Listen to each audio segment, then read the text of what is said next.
それでは始めさせていただきます。まず開会にあたりまして、笹川平和財団、理事長の須波敦よりご挨拶申し上げます。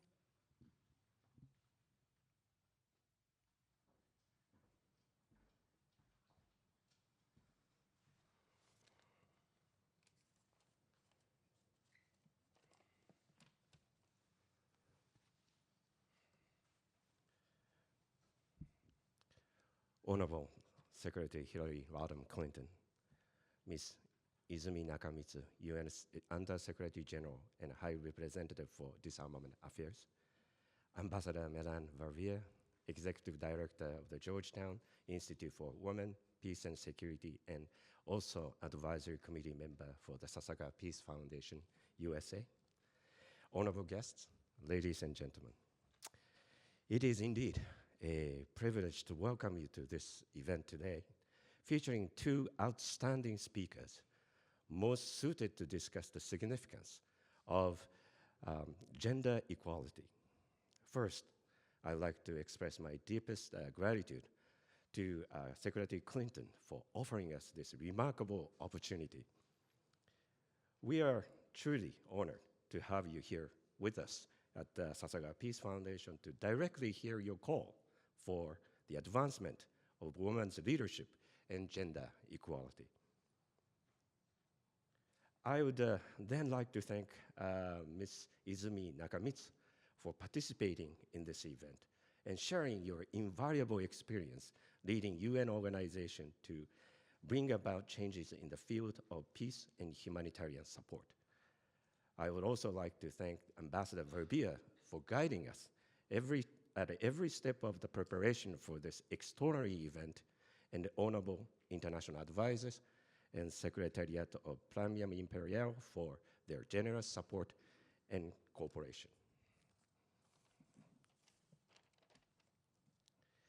笹川平和財団は、1986年に設立された国際協力を活動領域とする民間財団でありますが、中でも女性のエンパワーメントを柱に据え事業を展開をしております。日本やアジアにおける政治家を志す女性たちの研修、ジェンダー平等をテーマとした調査研究、またジェンダー視点を取り入れた投資の促進、さらに紛争地あるいは元紛争地での女性のエンパワーメントにも注力し、平和構築における女性たちの役割の強化や、いわゆる WPS アジェンダ、Women, Peace and Security アジェンダ推進に取り組んでおります。本日の対話は、日本でさまざまな差別や困難に直面しながらも、それぞれの家庭や地域社会、あるいは世界をより良いものとするため、日々奮闘するすべての女性たち、そしてそれを支える男性たちにとって大きなインスピレーションとなるものと信じております。最後にこの対話にご参加ご覧いただいているすべての方々に御礼を申し上げ、私のご挨拶といたします。今日はよろしくお願いいたします。須波理事長、ありがとうございました。続きまして岸田文雄首相のメッセージを森雅子首相補佐官にご代読いただきます。森先生、よろしくお願いいたします。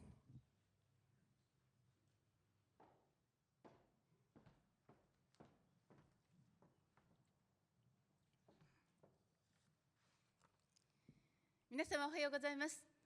総理補佐官の森雅子でございます。岸田総理からのメッセージを代読させていただきます。ご出席の皆様、こんにちは。岸田文雄です。本日、セミナーを主催する笹川財団に敬意を表するとともに、会議のご成功をお祈り申し上げます。また、この場をお借りして、長年、ミャンマーの民主化、和平プロセス等にご尽力いただいている笹川名誉会長、日本の友人として日米関係強化に大きく貢献くださったクリントン元国務長官、そして国連において軍縮不拡散の取り組みを力強く主導している中光国連事務次長に対して改めて感謝を申し上げます。私は先般、UN Women が実施したジェンダー平等を進めるためのコミットした男性リーダーが参加する非方針サミットにおいてチャンピオンに就任いたしました。本日議論される女性、平和、安全保障は、女性の平和と安全保障への参画促進と同時にジェンダー平等の取り組みが不可欠なものです。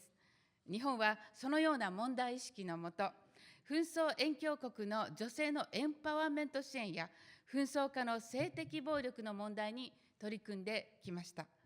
ロシアによるウクライナ侵略の中で繰り返される残虐な行為に女性たちも巻き込まれている今、世界が一層団結する必要を痛感いたします。来たる12月3日に東京で国際女性会議 WOW を開催いたします。WOW の議論を来年の日本議長国下での G7 や日本が非常任理事国として参加する安保理での議論などにつなげ、引き続き国際社会の責任ある一員として WPS アジェンダ促進およびジェンダー平等に向け力強く貢献していきたいと思います。内閣総理大臣岸田文雄、ご清聴ありがとうございました。森先生、ありがとうございました。では早速対談の方に移りたいと思います。まずクリントン長官に冒頭のご挨拶を頂戴したいと思います。Secretary Clinton, please.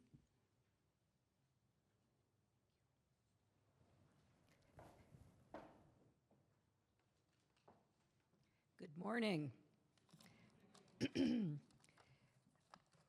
I want to express my deep appreciation to Dr. Tsunami for his leadership of this and his absolute commitment to champion international cooperation, women's empowerment, and peace building here at the Sasakawa Peace Foundation.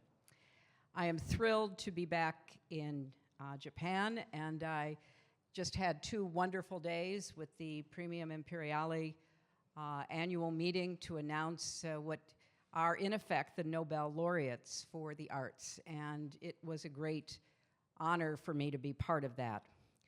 I also want to thank the very kind letter from the Prime Minister.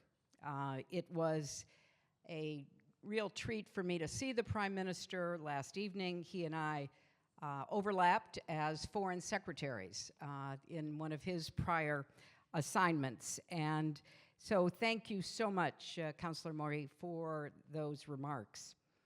I am looking forward to the discussion that I will be having shortly. So I want to keep my remarks here brief, but I do want to put what we are going to be talking about with Izumi about women's empowerment into a broader context. And I especially want to thank my friend and colleague, Ambassador Milan Verveer, who was the first global women's ambassador for the United States during the Obama administration, and then founded and directs the Georgetown University Institute on Women, Peace, and Security. The 1995 UN Fourth World Conference on Women in Beijing was a turning point in the world's fight for gender equality, bringing together women from around the world, 189 countries, to insist that human rights are women's rights and women's rights are human rights. When I first made that statement at the Beijing conference 25 years ago, I certainly hoped that it would be taken in the spirit it was intended to be. It was controversial in some places. There were misinterpretations, misunderstandings, some of them deliberately propagated, because there was still great resistance to the idea that women's rights are human rights and that women deserve full and equal participation in every society and economy in the world. But the most transformative moment of that conference, I would argue, was not my speech. It was the adoption of what was called the Platform for Action, that was a platform, an agenda that was adopted by all 189 countries present. It was a commitment to, and I quote, the full and equal participation of women in political, civil, economic, social, and cultural life. One of the leaders, and of course one of the signatories to the platform, was Japan. In fact, there at the conference and in the years since, Japan has supported a series of international pledges aimed at achieving gender equality and women's empowerment, for which I thank a succession of Japanese governments. I was very encouraged when the late Prime Minister Abe announced that increasing women's economic participation would be a pillar of his economic agenda. And I shared the grief that this country experienced at his senseless and horrible assassination. That was a strong step by Prime Minister Abe, but it remains, as we all know, a work in progress in this country and every other country as well. Today, we face more complex challenges, from cultural backlash to the advancement of women, to a rising tide of authoritarianism. And that rising tide of authoritarianism poses a direct threat to democracies such as yours here in Japan and mine back in the United States. On top of that, the COVID-19 epidemic exacerbated the economic and social inequities that women face. In 2020 alone, women around the world lost more than 64 million jobs, costing them at least $800 billion in earnings. And when women's earnings disappear or decrease, that of course impacts on a family's well-being and a community's well-being. The World Economic Forum now predicts it will take over 135 years to reach gender equality. That's actually an increase of 100 years from before COVID. So before COVID, it was expected that in 35 years we would make considerable, significant, measurable progress. With COVID, that goal has been moved back an additional 100 years. Back in 1995, I certainly was clear-eyed about the difficulties of making progress, but I was so pleased that in the years following Beijing, we did see progress. We saw laws being changed. We saw norms and cultural attitudes and practices being changed. Yet I'm still surprised by the pushback we see today to even the idea, let alone the reality, of women's rights and opportunities. That's why I'm extremely pleased to be speaking with you today about what we can all do to support and promote full participation and rights. At this moment, post-COVID, there is so much turmoil in the world, including even war. But we have an opportunity that I hope we will not miss to try to come together across national borders, across all the divisions among us, to try to imagine, envision, and pursue a better world. That's what this foundation is all about. And that's why it's particularly fitting and a real honor for me to be here for this discussion. Thank you very much. Secretary Clinton, thank you so much. Please have a seat on the right. ここで中光事務次長にもご着席をお願いして、ここからはご対談の進行をお願いいたします。Okay, I think the microphone is on. I think so. Thank you so much, Madam Secretary. I wanted to start exactly with Beijing, but you already set the scene. We have actually gathered questions from the audience, so I will be integrating some of those questions in my conversations with you. Thank you very much for everyone gathered here, and also the Sasakawa Foundation for arranging this fantastic opportunity. Now, Beijing, one of the people said that your remark indeed was a historic remark. Women's rights are human rights, and human rights are women's rights. And I think it did set a framework, not just the empowerment agenda, but it talked about violence against women, reproductive health rights, and participation in women's leadership as well. Now, looking back, you mentioned a little bit, but looking back, where do you feel we are lagging behind or has not achieved progress, and why that might be the case? Well, I think if we had held our conversation before COVID, I would have given you a much more optimistic answer because we were making a lot of progress, particularly in health and education. More girls were in school, more young women were going on to both secondary education and then even higher education. We were making progress lowering the rates of maternal mortality and dealing with many of the health challenges that confront women and children.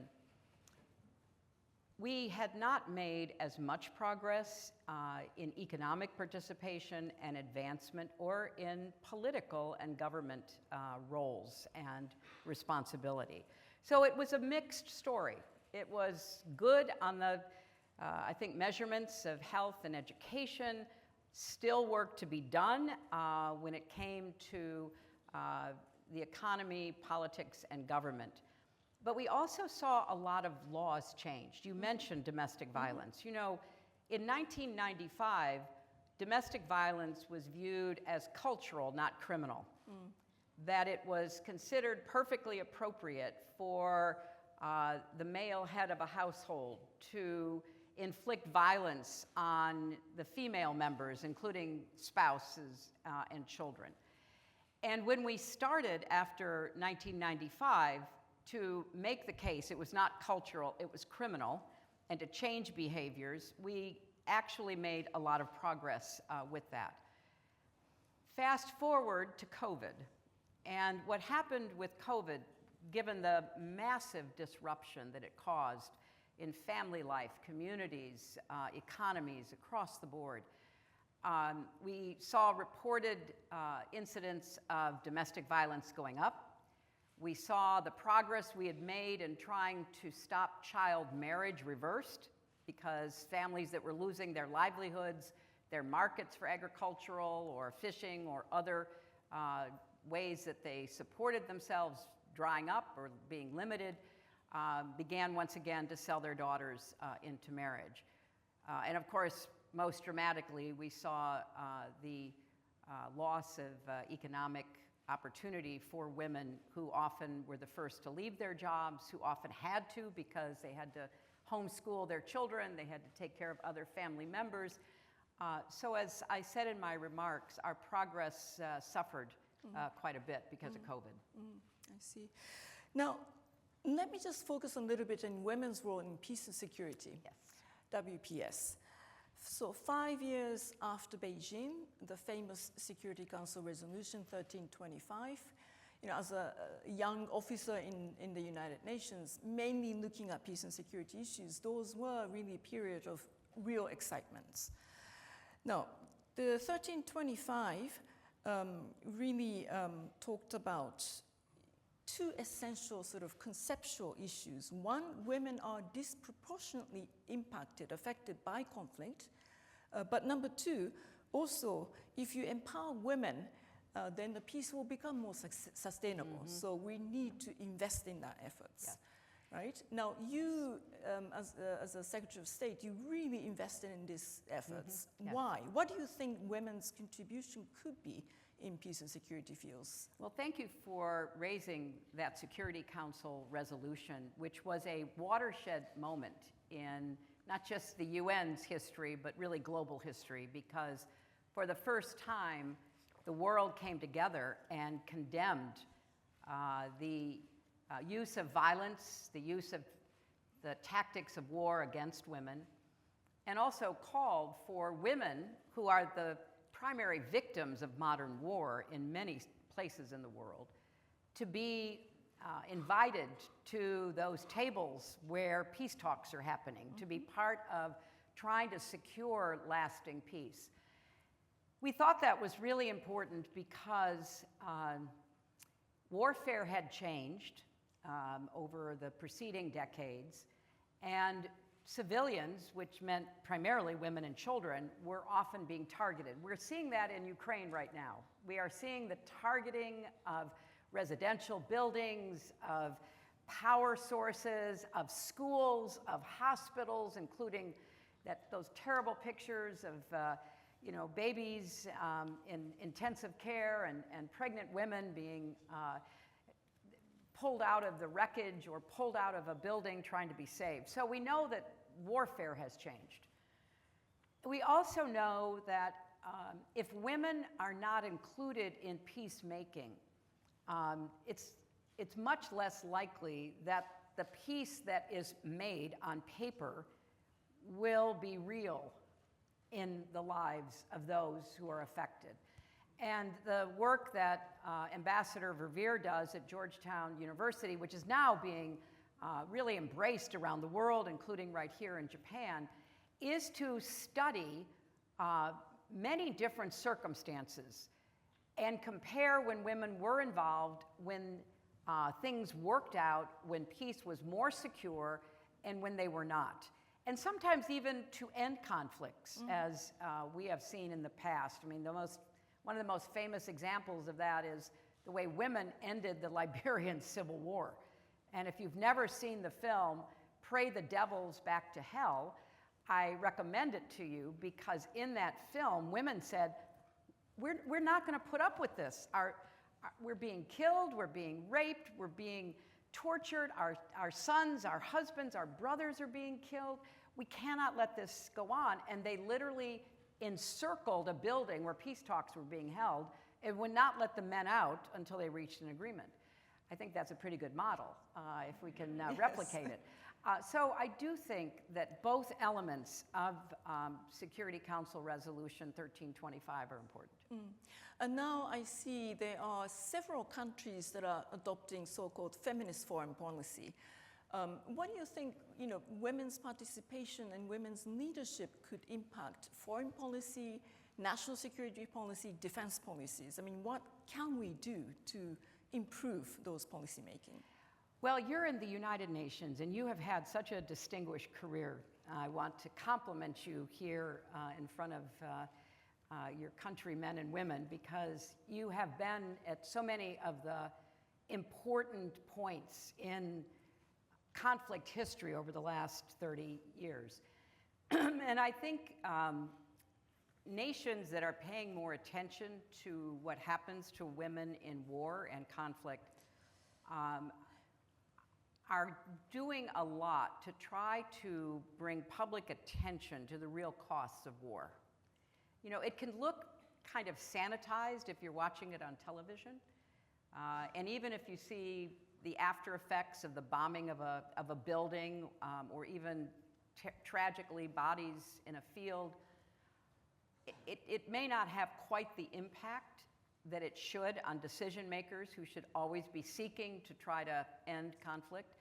And I think bringing women's perspectives into that, I had the opportunity to meet with President Zelensky's wife in New York. And when you have conversations with men who are involved in war, they rightly say, give us more weapons, and you want to, and I hope we continue to support from my country and others, the Ukrainian people. When I asked Mrs. Zelensky, what do you need? She said, I need I need the kind of equipment for intensive care units for babies.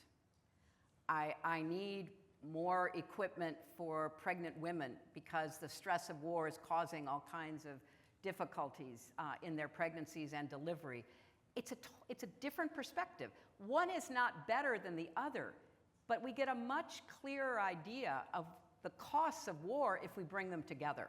So having women involved in the conversations during and after conflict will make it a much more likely outcome that will protect civilians and not just deal with the military needs. Absolutely, and we know that at the UN. We are living through those in real life. But let me just talk about, you mentioned in your initial remarks the backlash. Unfortunately, not only we are now seeing backlash in different parts of the world, in many instances, reversal even. I mean, what happened in Afghanistan in recent years is a real disappointment. The UN continues to raise awareness of the importance of girls' access to education. Myanmar is another location. And even Ukraine, as you mentioned, the sexual violence as a weapon of war. I mean, these are the issues that I lived through when I was deployed in the former Yugoslavia in the 90s. Yeah. That is now back on the scene. Why are these things happening? And it's not just in those peace-building contexts. Many people in the audience refer to the recent Roe versus Wade rulings in the United States. They are now reversal in the thinkings in terms of women's reproductive rights, etc. Of course, pandemic, as you say, set back a lot of economic situations for women. So what do we have to do now to get back on track? Yes, well, you're right to ask that question. I would add to the list of what's going on in the world today the situation in Iran, Yes. where young women, and I mean very young women, are standing up for the right to be themselves. It is, the hijab is the symbol, but it's the choice. It's their own decision that whether to wear it or not, that they are literally in the streets for. And hundreds have been killed. We estimate that more than 20,000 are in prison. We also believe that the average protester's age is 15. Because these young girls, these young women, they know that they are being subjugated. They know they are being overwhelmed by religious bureaucracy and views that have nothing to do with humanity or, I would argue, even the history of their own country and the way it used to be before it was taken over. So this pushback, which we see from Afghanistan to Iran, from Myanmar to Ukraine to the United States, goes hand in hand with a political and cultural agenda to try to control women. I mean, I cannot say it any more plainly than that. And the decision in my country, the reversal of Roe v. Wade, the so-called Dobbs decision, is the culmination of 50 years of effort to impose a certain religious belief on the entire country, as opposed to respecting the individual beliefs, the individual rights, the individual decision-making of women. And it is part of the struggle between democracy and autocracy, because certainly the common accepted understanding in the United States right now is that a very big majority disapproves of the draconian abortion laws that are being passed in states that put women's lives at risk, that potentially criminalize women and doctors for making a decision that even will cause, sadly, the deaths of women because of miscarriages and other health difficulties that will not be treated in a timely manner. So I think this pushback is part of the growing authoritarian and autocratic mindset that we are seeing in the world. You know, I was struck watching coverage of the recent Communist Party Congress in China. You see very few women. In fact, I read one statistic that there have only been 8 women not at the Politburo level, but at the next level of the Communist Party since 1949. So when women are viewed as either unwanted or incapable of getting an education, as they view in Afghanistan, or wearing a hijab or not, or making an intimate health decision, you see the impact because it goes beyond what the specific rule or law is. To send a message to young women in particular, because, you know, for 50 years we had the right to choose in the United States. My daughter grew up in that. My granddaughter will not. And so it affects one's life. It affects one's feeling of security and safety and full participation and equality. And you know, at the UN, you know, with the rise of authoritarianism, the space for human rights defenders, especially women human rights defenders, continuing to shrink. And we have this feeling we need to actually reinforce international support for these women human rights defenders. What are the things that we could do? And then it's not just the present issue, but as you say, there are new challenges that are added on top of those existing challenges. I mean, climate justice is one, definitely inequality, disparity issues triggered by COVID, but existed for many, many years. And one area that I'm particularly concerned about is the gap between men and women in digital world. You know, if the data set is biased, we will be replicating those discriminatory structures in the field of new technologies. And so there are those new challenges when it comes to gender rights equality. What are the things that we have to do more today? You know, I'm really glad you raised that because you're absolutely right. A lot of the problems that we are seeing and that we're talking about here that are in what, you know, we call the real world are exacerbated by what goes on online. When you talk about the space shrinking for women human rights defenders, online, the space for women asserting ourselves in the public square is also shrinking. The level of misogyny, of attacks, of violence directed against women who speak out and speak up for women's equality or for any other human rights issue is very scary. And I've spoken to a lot of women in public life, not just in my own country, but in other countries as well, who report that they are the subject of vitriolic attacks for speaking up or for pursuing political office or for taking an unpopular opinion defending someone who is you know, considered marginal, whether it's in the LGBTQ community or in a minority community. So everything that's going on in so-called real life is amplified and taken to a new level online. And you know, I was thinking as you were speaking about the algorithms that build in bias. They build in sexist, racist, all kinds of bias. And the role that leaders play in inciting violence. We had terrible anti-Asian American violence and attacks during COVID. because we had leaders who talked about the virus being the China virus, the Asia virus, without regard to the consequences of that kind of irresponsible, threatening rhetoric.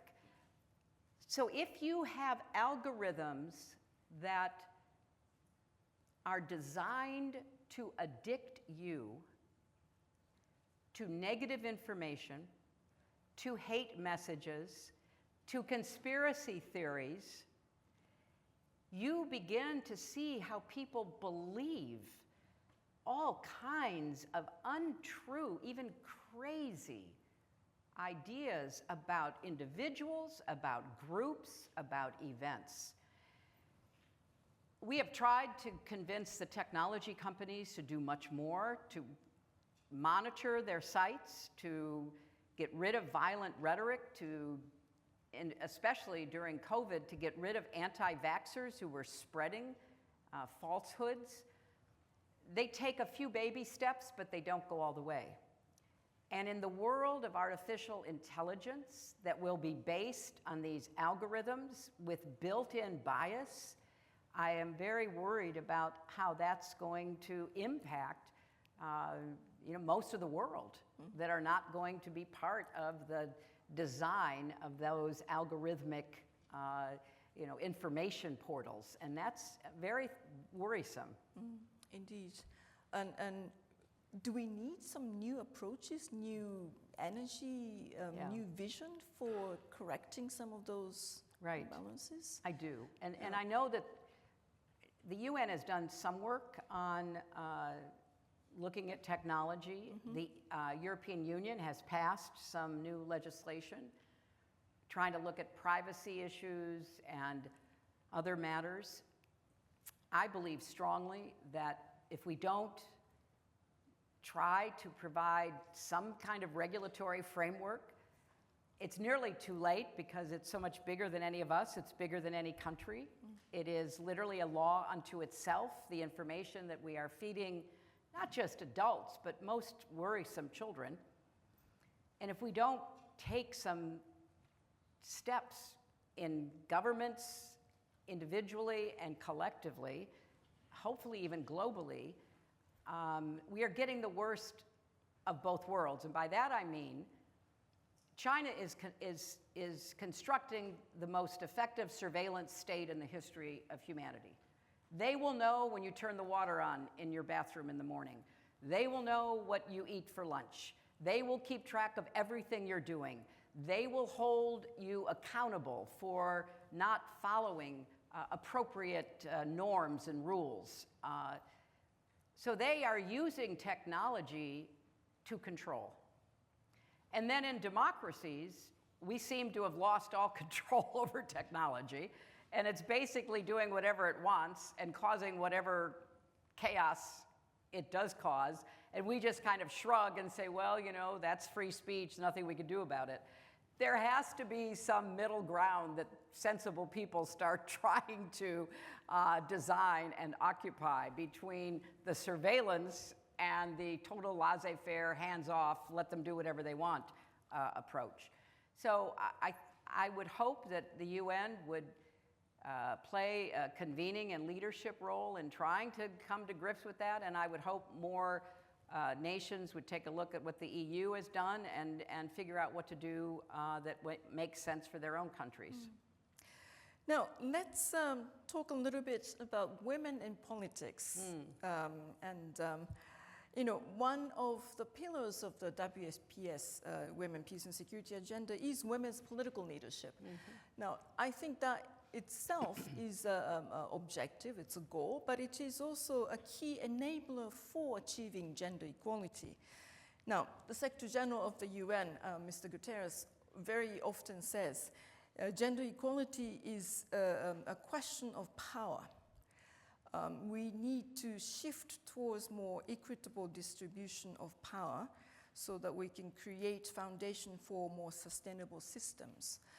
Now, you are a real pioneer in this field. First and foremost, there's, I think, wide interest amongst the audience to hear a little bit about your personal story, what might have been your struggle, how you overcame those struggles as a pioneer woman in politics. Well, I think there are a lot of us because there aren't very many of us. And so in some ways, we're all still pioneers trying to figure out how best to participate in the politics of our respective countries. And personally, you know, I know that it's going to be hard no matter who you are and where you are. I also know that there's still a double standard. Women are judged more harshly for doing the same things that men have done for millennia. But I also know that women who seek political position eventually have to be judged on who they are and what they accomplish, and that should be the standard. But it's difficult to get to that standard because the challenges for women in the political world, in whatever culture you're in, whatever country you are in, are quite formidable. And there are differences between parliamentary systems with prime ministers and presidential systems with only one person being the head of state and the head of government. You know, here you have the emperor and you have a prime minister. In the UK, you have now a king and a prime minister. And historically, it has been somewhat easier in many places, India, Israel, et cetera, as well as the UK, really from New Zealand to Iceland, for women to rise in parliamentary systems. And I think that's because when you're in a parliamentary system, your constituency, once you're elected from wherever you are representing, your constituency are really your fellow members of your party. And so they will judge you based on how well you do within that context. And it's one of the reasons why in a parliamentary system, women often can ascend, as Angela Merkel did for, so many years. In a presidential system, the parties are secondary. It's an individual effort. You get out and you have to make your case to the general public. And in my country, you have to raise a lot of money. I had to raise in 2 presidential elections, both times more than $1 billion, because that's how we run our campaigns. And historically, it's been harder for women to raise money, and it's been harder for women to run the gauntlet of the public and the press to achieve elected office. That's changing somewhat, and that's all to the good, but it still is a very challenging process, and you just have to be willing to forge ahead despite what's ever happening online or what is being said in the press or what is being literally thrown at you to trip you up and end your career. So I think the 2 systems have differences, but it still is going to be difficult in whichever system in a democracy you are competing in.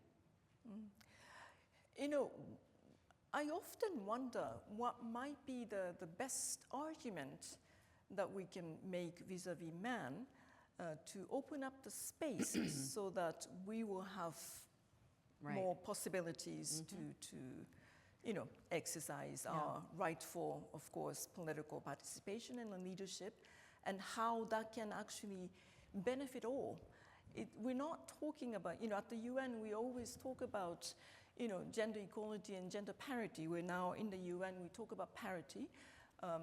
This is not just the right thing to do, but it's also a smart thing to do because we achieve things more and better. Right. How can we make these arguments better understood by our male colleagues? Well, I think some men and some male politicians don't want to hear the arguments no matter how factually accurate they are. They view power as a zero-sum game.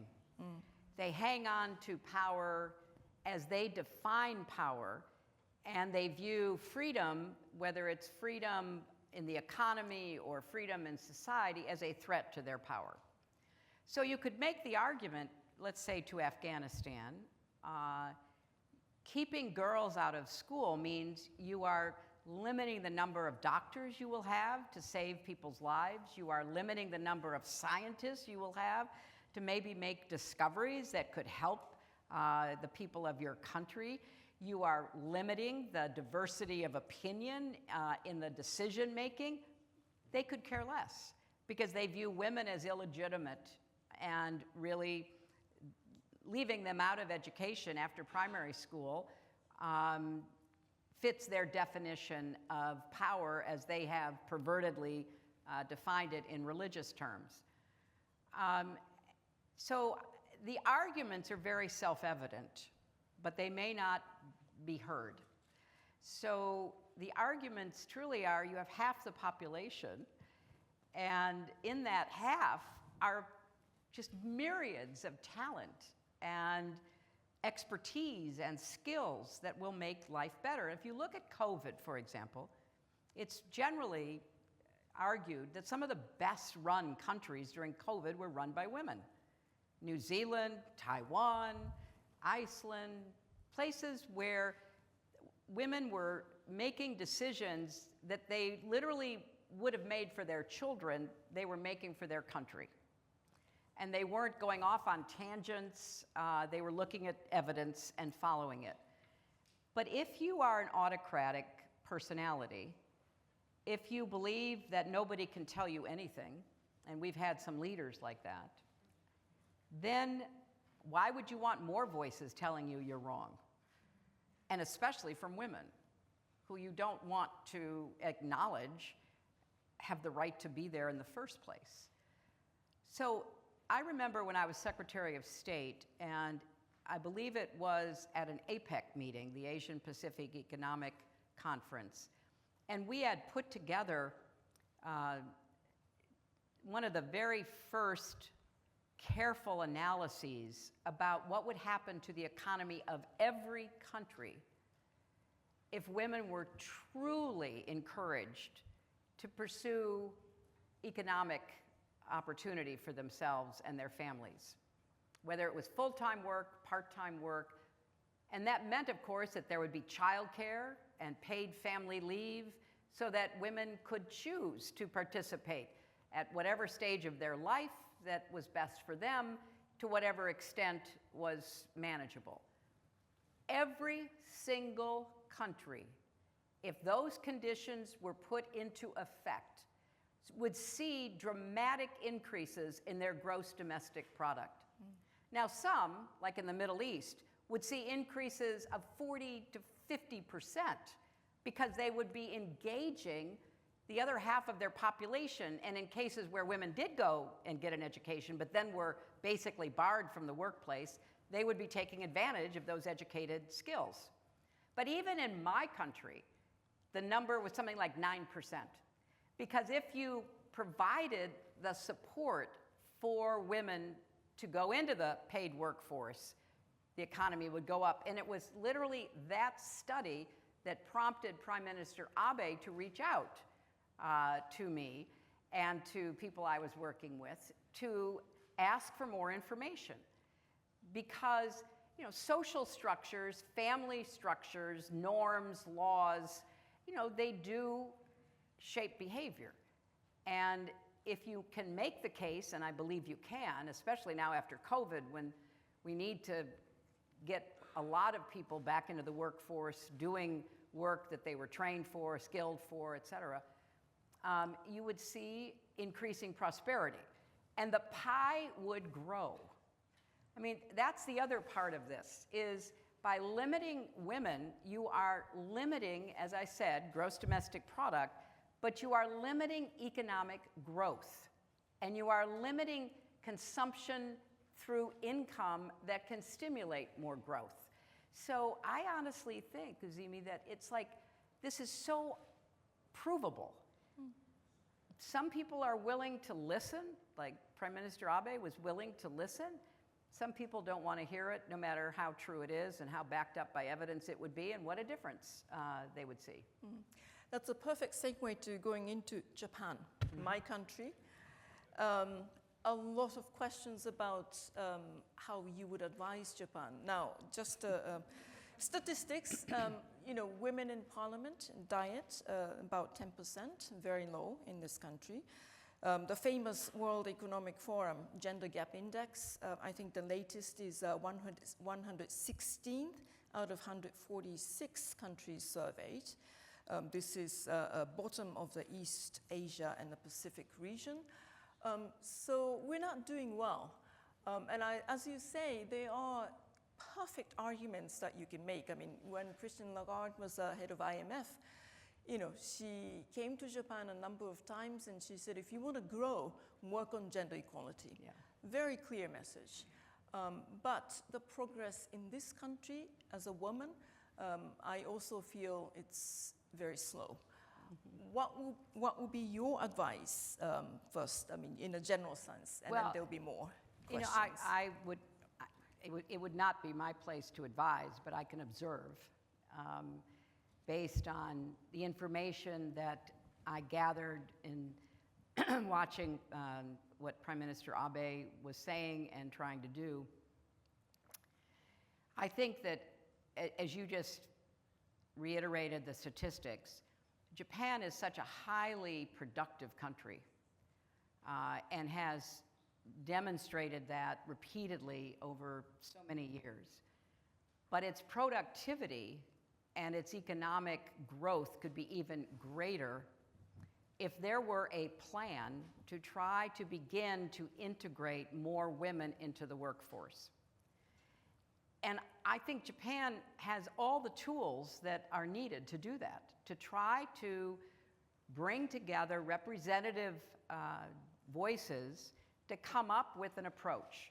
As I understand it, and again, I am not an expert, so please do not hold me to that.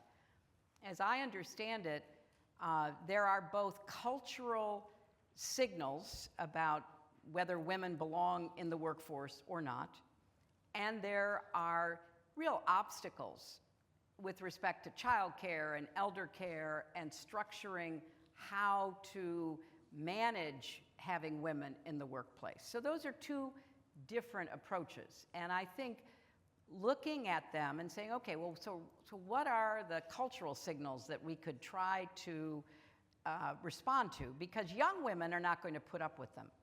Young women are not, they're just, if they have to make a choice between fulfilling themselves in their education and their career and totally leaving the workplace once they're married and have children, I think it's really a bad choice for Japan. What I think is needed is to say, we want you to do both if that's what your choice is. We want you to contribute to your country, but we also want you to have a family and children, because Japan, like most advanced economies, you're not replacing, and you have an aging population.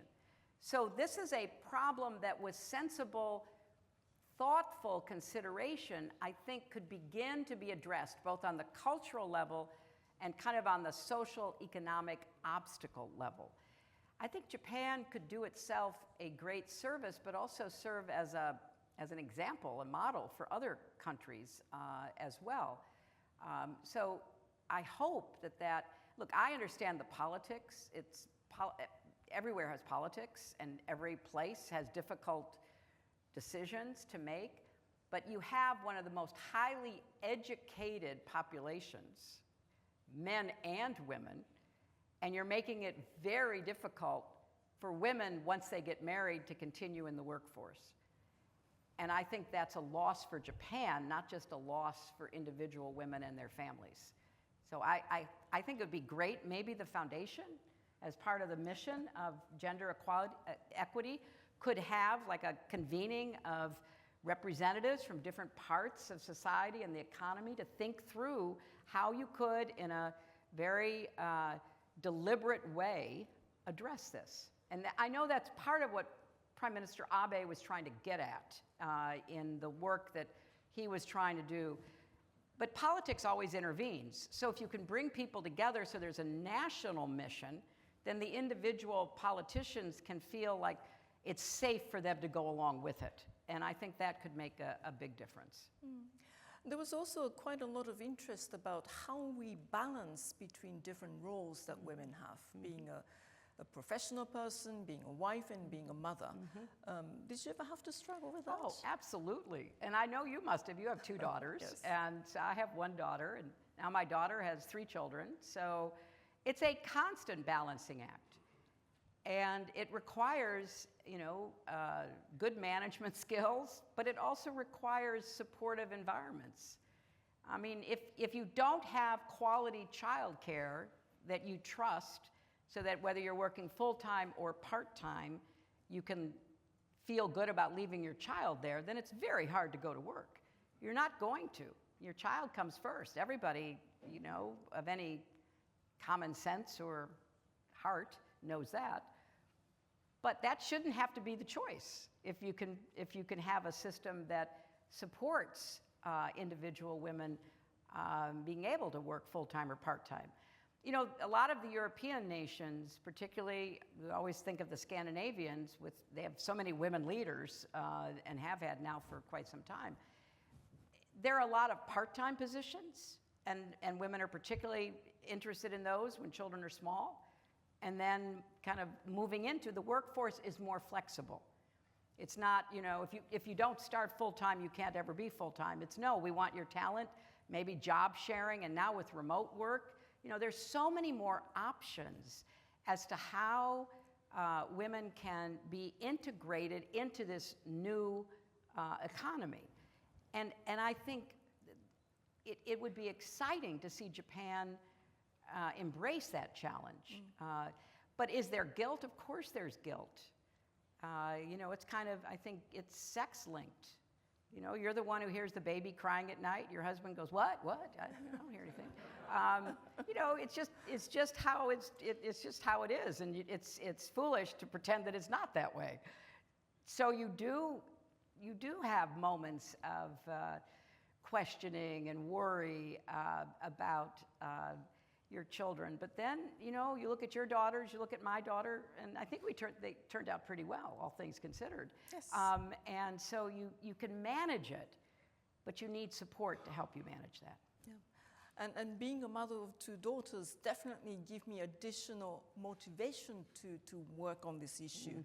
I mean, I have a personal stake in working on gender equality we do, issues. the 2 of us. Yes, absolutely, absolutely. But let's talk about politics more in general. I think, many women, single mothers, vulnerable women, I think they do require also special policy attention. And I think the gender equality should not become just a political issue for established women, those who are educated, who are, already in the market, labor market. So in those areas, what can we do? Yeah, no, you're 100% right. And really, we've talked quite a bit about the impact of COVID. It fell disproportionately on poor and low-income women, many of whom in our country were termed essential workers. They had no child care. The schools were shut down. They were told to show up at work, to work at the hospital, to work in the grocery store, to work in the pharmacy, to work on the buses and the trains. They were told they had to come to work. They had nothing to support them in that. And that was an extreme example, but in even non-COVID times, sadly, we see so little support for single moms, for hardworking women, women who are on the edge of economic, survival. And it's something that we pay a price for. If you can't figure out a way to help people because you think it's the right thing to do, help them because it will help you and your business and your society. So if you lose a big part of the workforce because they can't come to work because they have no child care, and we have all kinds of challenges right now in the workforce in our country, and I learned, in some of my conversations over the last several days here, you have troubles in Japan. People are not coming back to work who have certain skills. And so we've got a problem. And so how do we address it? And many of the people who we are losing because they were barely on the first rung of economic activity, and they now are struggling just to get back to that. So there's so many things like paid leave and quality affordable childcare that would make a huge difference for everyone, but particularly, as you point out, workers who are on the lower economic strata. And finally, young people. I think we need to make sure that young people remain and increase their engagement in political life. What can we do to encourage young people, particularly young women, to stay engaged, voice their concerns, work on their concerns, bring together, mobilize? What are the key to these questions? Well, in the United States, I don't know what will happen in the upcoming midterm elections, but there has been a very big increase in women registering to vote, and particularly young women who are, for the first time in many cases, deciding that with the Supreme Court decision overturning Roe v. Wade, they actually could see that politics would impact their lives. And so they are registering, and I hope that they will show up and actually vote. I think we have to do a better job online explaining why political decisions affect people's lives. Because right now, most of the messaging about politics online is very negative. And it's about, the failures, the disappointments, the corruption. And, there is no perfect politician and no perfect public leader. We are all flawed.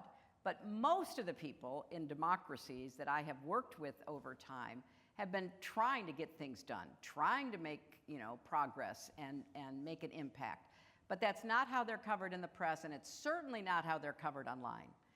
And so somehow we need, again, to make clear that it matters who you elect, because the people you put in charge are going to have some major impact on whether you can afford to go to college, whether there will be affordable childcare, whether you're going to get the health care you need, on and on it goes. And so I think we've got to look to young people themselves to help us put forward those messages so that they will be heard and believed, and then mobilize people to actually get out and vote.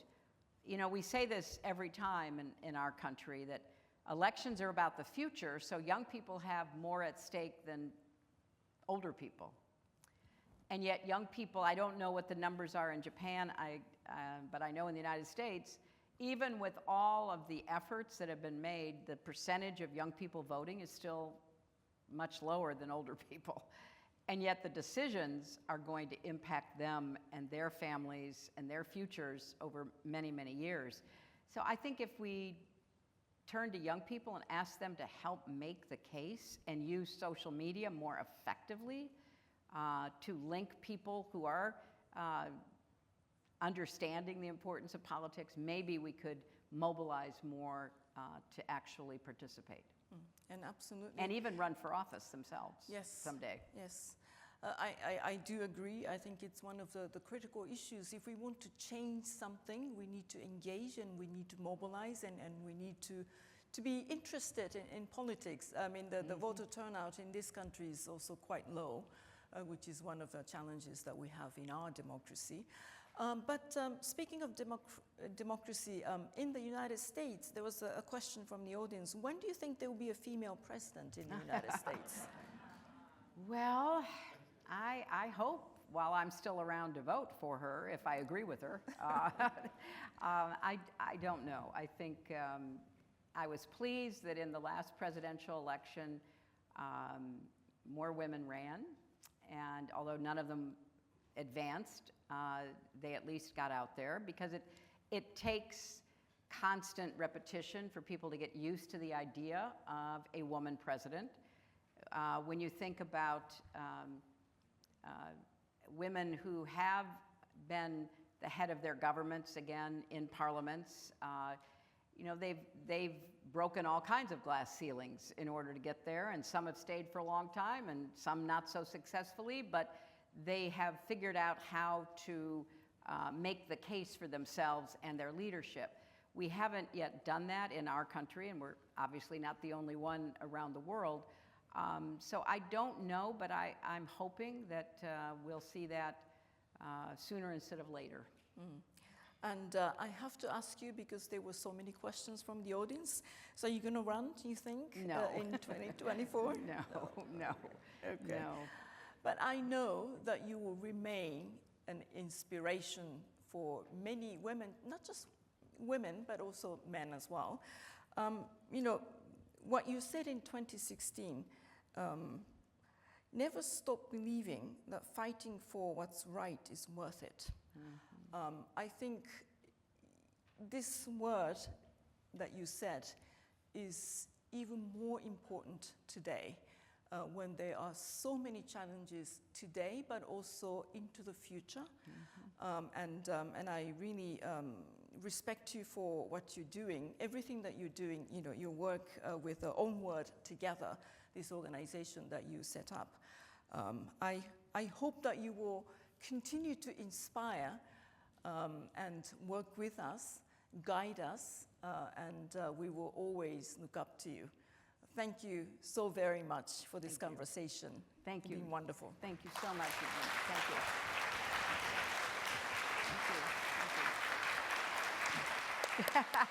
Thank you. Thank you very much. Thank you. Thank you. Thank you. That was great.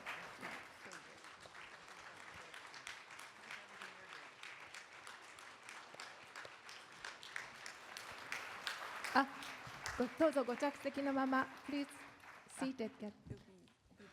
ご着席のままお願いいたします。ありがとうございました。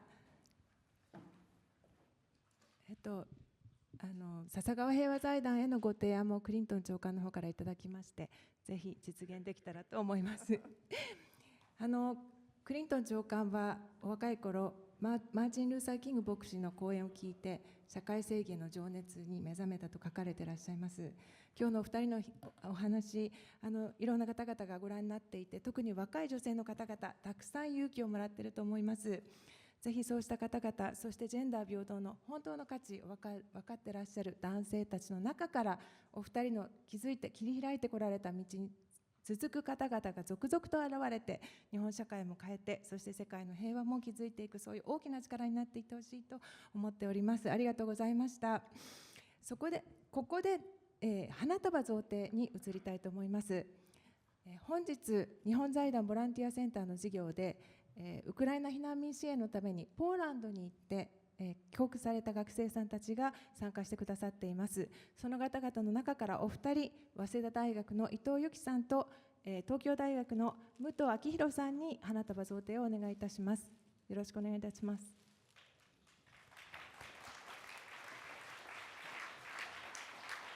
Oh, those are beautiful. Thank you so much. Thank you. Thank you. あ、そうですか。ありがとうございます。ありがとうございます。Thank you. Thank you so much. ありがとうございます。それではここでクリントン長官、中光事務次長にはご退出いただきます。残念ですが、皆様どうか今一度盛大な拍手をお願いいたします。